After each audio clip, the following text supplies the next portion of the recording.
Hello बच्चों, let's see this question. Question says, Bohr's atomic model assumes that the nucleus is of infinite mass and is at rest. Nucleus infinite mass का है और rest पर है. Electrons in quantized orbit will not radiate energy. Quantized orbit में electron energy को radiate नहीं करते हैं. Mass of electron remains constant during the revolution. Emission and absorption of energy results to transition of electron from one orbit to another. Choose the correct option from the codes given below. इनमें से जो सही है वो choose कीजिए.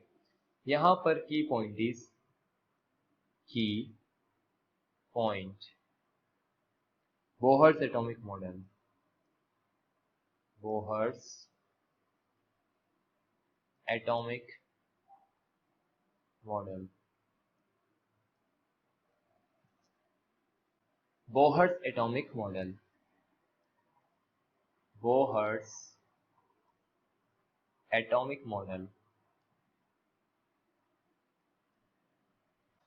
Bohr's atomic model के according an electron moves from higher energy to lower energy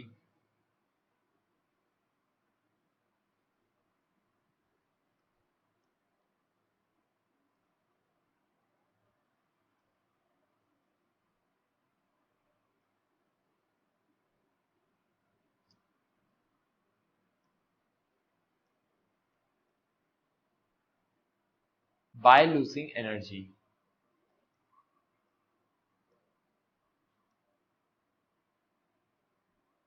These are orbits.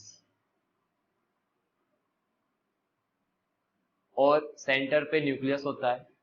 Nucleus के चारों तरफ इलेक्ट्रॉन मूव करता है इलेक्ट्रॉन जब हायर एनर्जी से लोअर एनर्जी पर ट्रांजिशन करता है तो एनर्जी लूज करता है.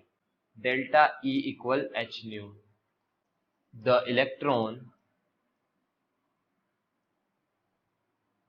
इन atom move from lower energy level to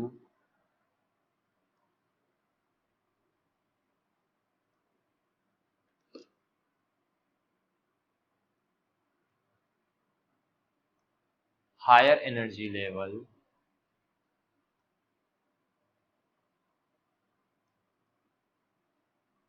by gaining the required energy.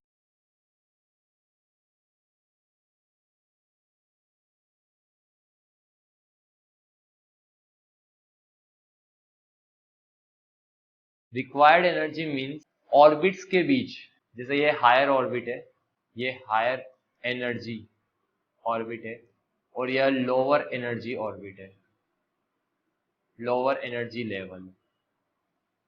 तो जब इलेक्ट्रॉन लोअर एनर्जी लेवल पे होता है तो एनर्जी को गेन करके हायर एनर्जी लेवल पे चला जाता है, और जब हायर एनर्जी लेवल पे होता है तो एनर्जी को लूज करता है और लोअर एनर्जी पर आ जाता है. Maximum mass of atom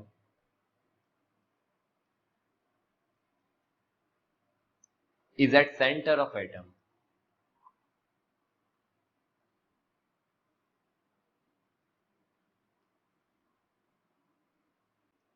options को देखिए.